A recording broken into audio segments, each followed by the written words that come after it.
नमस्कार दोस्तों, साहित्य आर्नव यूट्यूब चैनल पर आप सभी का स्वागत है। सेकेंड ईयर के स्टूडेंट की हिंदी भाषा की पहली क्लास में हमने सिलेबस का अध्ययन किया था। अब हम आपके टेक्स्ट बुक में दिए गए चैप्टर्स का अध्ययन करेंगे।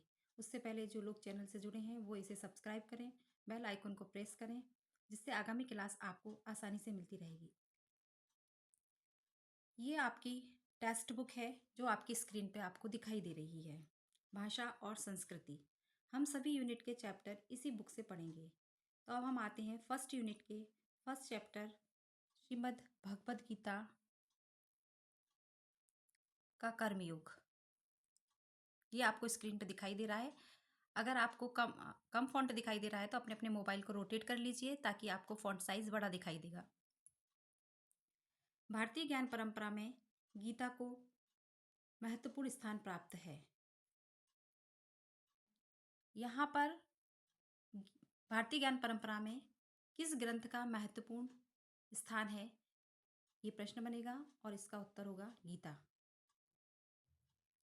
आप सभी लोग जो भी क्लास ले रहे हैं या क्लास को देख रहे हैं वो सभी लोग पेन कॉपी साथ में लेकर बैठें।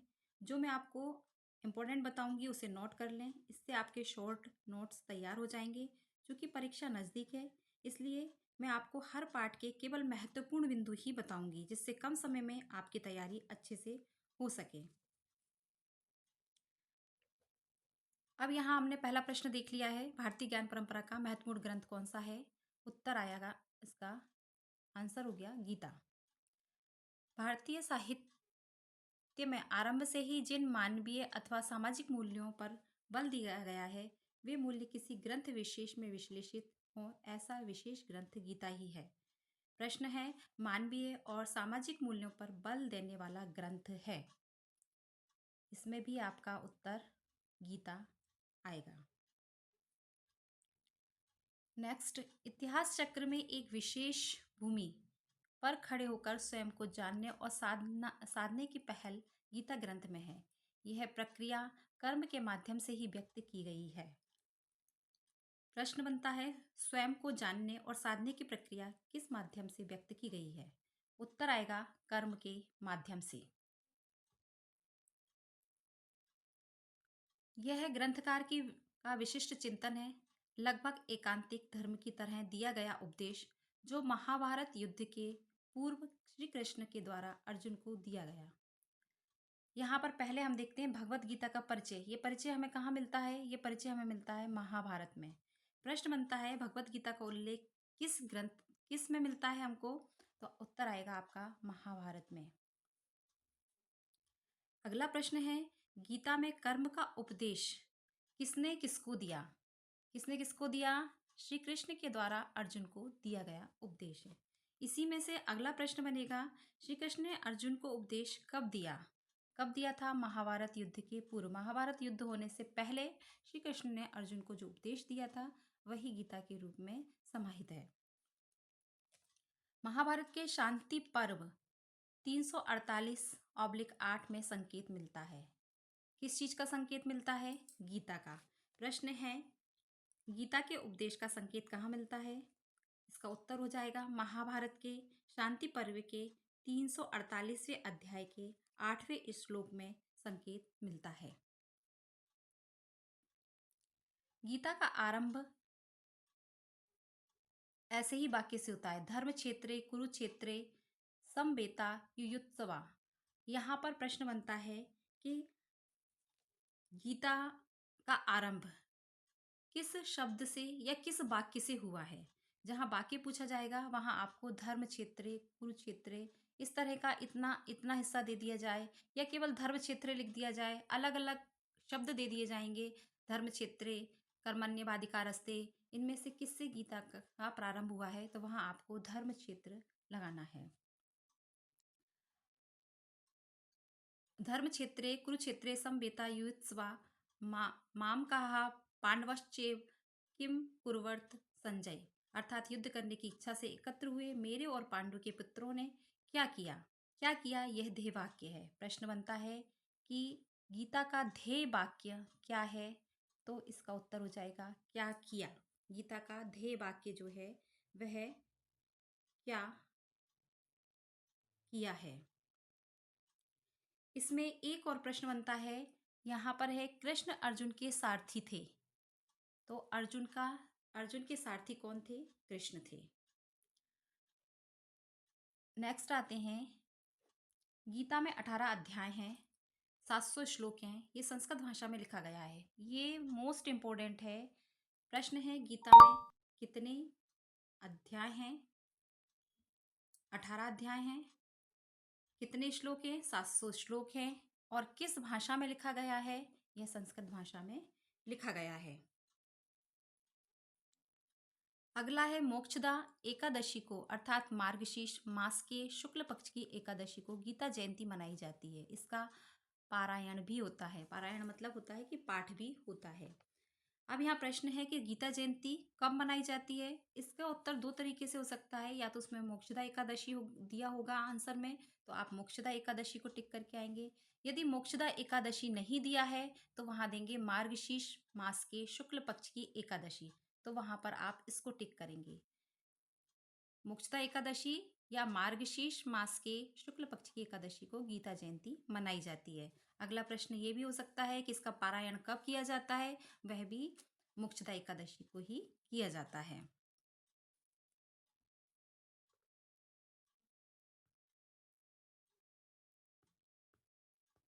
इस ग्रंथ का सबसे पहले आदि शंकराचार्य ने भाष्य लिखा और इस महान ग्रंथ को अपने प्रस्थानत्रयी वेदांत सूत्र उपनिषद और गीता में स्थान दिया। अब यहाँ प्रश्न बनता है कि इस ग्रंथ को सर्वप्रथम भाष्य किसने लिखा है? श्रीमद् भगवद गीता पर सबसे पहले किसने भाष्य लिखा? आंसर हो जाएगा शंकराचार्य ने। अगला प्रश्न इसी में से बनेगा, प्रस्थान त्रयी में किन ग्रंथों को लिया गया है? वेदांत सूत्र, उपनिषद और गीता, तीनों का नाम इसमें आ जाएगा।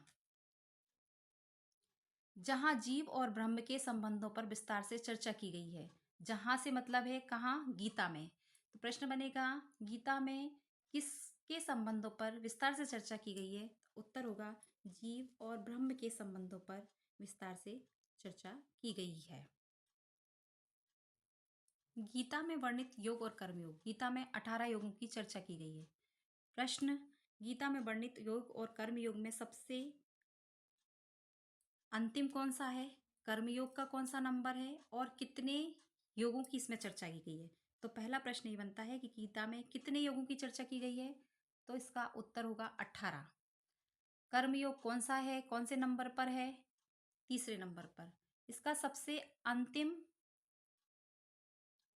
कौन सा है? मोक्ष संन्यास योग। ये इसमें से 2-3 प्रश्न जो हैं वह बनेंगे। गीता के दूसरे अध्याय के श्लोक 47 से 50 तक में कर्म की प्रकृति को विश्लेषित किया गया है, यानी कि अध्याय 2। जबकि कर्मयोग कौन सा अध्याय है? गीता का तीसरा अध्याय। लेकिन दूसरे अध्याय में, 18वें अध्याय में, इन सब में कर्म की प्रधानता है और कर्म पर चर्चा की गई है। गीता का विश्वास है कर्म और निरंतर कर्म ही जीवन का ध्येय है। गीता में ये वर्णित किया गया है। प्रश्न होगा कि गीता का लक्ष्य क्या है या गीता का उद्देश्य क्या है? तो निरंतर कर्म जीवन का ध्येय है और यही गीता का उपदेश भी है। कर्म की दिशाएं, कर्म की कितनी दिशाएं हैं? कर्म की 3 दिशाएं हैं। कर्म स्वधर्म के लिए, विकर्म और अकर्म। जो अकर्म है उसे पाप में माना गया है। निष्काम कर्म के पूर्ण आग्रह का अभिप्राय है कृष्णार्पित कर्म। अब यहाँ पर प्रश्न बनता है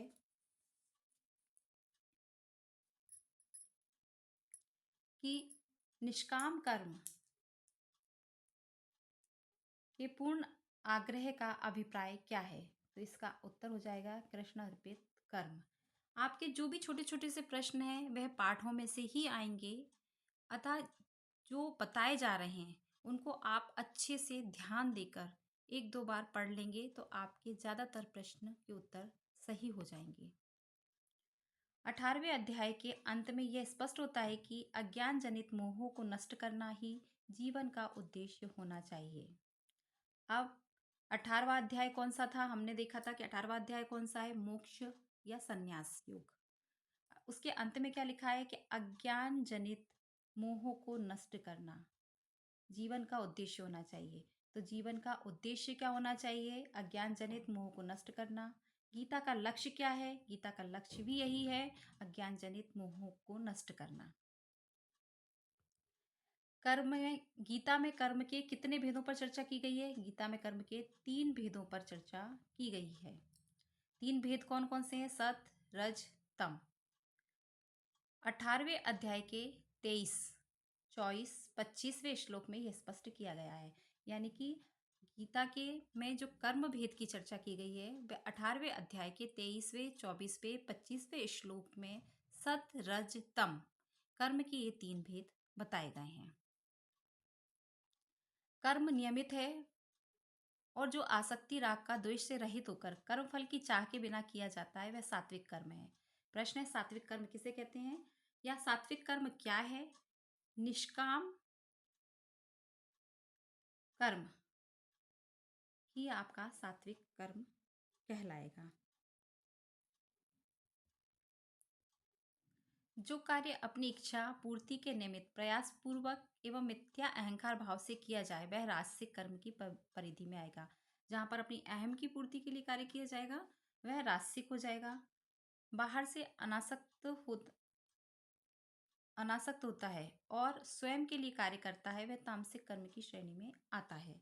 इस तरह के जहाँ पर दिखावा किया जाता है, ढोंगी होता है, वहाँ पर ये सारे तामसिक कर्म की श्रेणी में आते हैं। कामना रहित होकर किए जाने वाले कर्म को कर्मयोग कहा जाता है। यहाँ पर प्रश्न बनता है, कर्मयोग क्या है? कर्मयोग क्या है? कामना रहित होकर किया जाना वाला कर्म कर्मयोग है। अर्जुन के माध्यम से प्रश्न उपस्थित किया गया है कि कर्म की अपेक्षा ज्ञान श्रेष्ठ व मान्य है, तो कर्म में उसे क्यों नियोजित किया जाना चाहिए?